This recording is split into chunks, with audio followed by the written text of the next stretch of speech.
warahmatullahi wabarakatuh. Perkenalkan, nama saya Dian Ulfa.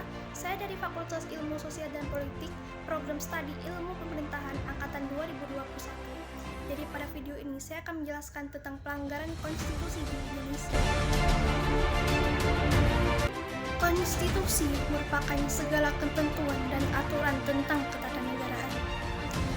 Konstitusi Indonesia disahkan pada 18 Agustus 1945 oleh PPKI. Tujuannya untuk membatasi kekuasaan penguasa sekaligus tidak melakukan tindakan yang merugikan masyarakatnya. Banyak kasus korupsi adalah kasus yang paling sering kita dengar yang melibatkan pejabat-pejabat negeri ini, di mana mereka yang melakukan tindakan korupsi ini menggunakan kekuasaan ataupun jabatannya untuk memperkaya diri sendiri. Ini kisah para pejabat yang merendahkan dirinya, yang menghamba harta benda dan menjadikan negara dan rakyat sebagai sapi perah belaka. Saat kita semua menahan diri untuk melakukan ini dan itu, beberapa politikus dan pejabat kita malah tetap bernafsu untuk nodong sana-sini, ngutil sana-sini. Saat kita semua mencoba bertahan di tengah badai, jungkir balik melanjutkan hidup saat semuanya begitu sulit, para politikus dan pejabat juga tetap berakrobat dengan anggaran. Entah berapa ratus ribu orang yang sudah di PHK, yang usahanya bangkrut, yang penghasilannya merosot. Tapi itu tak mengurangi nafsu para pejabat rakus yang tidak punya harga diri. Menteri Kelautan dan Perikanan bersama beberapa staf khusus dan pejabat kementerian meminta cashback dari setiap benih lobster yang diekspor. Mereka memakai uangnya untuk berbelanja barang-barang mewah persis ketika kebanyakan dari kita sedang mati-matian bertahan memenuhi kebutuhan-kebutuhan pokok. Saat banyak orang kelimpungan mencari ruangan perawatan karena kamar-kamar rumah sakit sudah sesak dengan pasien COVID, Wali Kota Cimahi malah memperjualbelikan izin pembangunan rumah sakit. Dan yang lebih gila lagi, para pejabat Kementerian Sosial berikut dengan menterinya sekaligus malah menodong para vendor dengan uang cashback.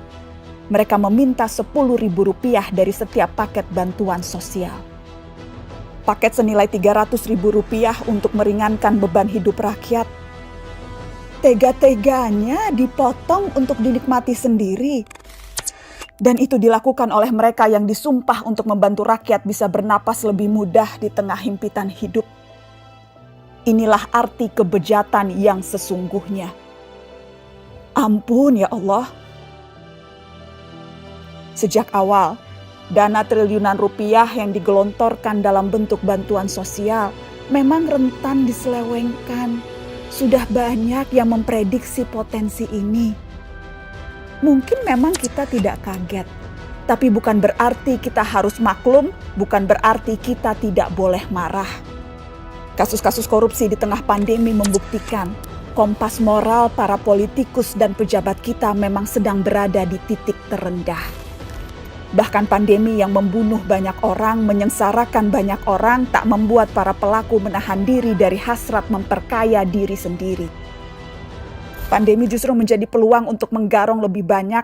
Kegentingan dan kedaruratan justru jadi ruang baru untuk bertindak lebih brutal, lebih banal, lebih ugal-ugalan, dan lebih tidak tahu malu. Publik, kita semua justru dibebani pekerjaan tambahan. Selain harus bertahan hidup, kita justru harus lebih teliti mengawasi kebijakan dan penggunaan anggaran. Tambah capek, tambah pegel, tambah frustasi. Tapi pilihannya tidak banyak. Semakin kita apatis, semakin senang mereka menggasak uang negara. Pandemi terbukti melahirkan kebiasaan-kebiasaan baru. Kecuali perilaku para politikus dan pejabat kita. Inilah kenyataannya. Sudah sebegitu bangkrutnya moral mereka. Memang kita tidak kaget. Tapi sangat wajar dan sangat pantas untuk kita marah. Kementerian Sosial beserta stafnya Juliari disangka melanggar pasal 11 Undang-Undang Nomor 31 Tahun 1999 sebagaimana telah diubah dengan Undang-Undang Nomor 20 Tahun 2001 tentang pemberantasan tindak pidana korupsi pasal 55 ayat 1 ke 1 KUHP.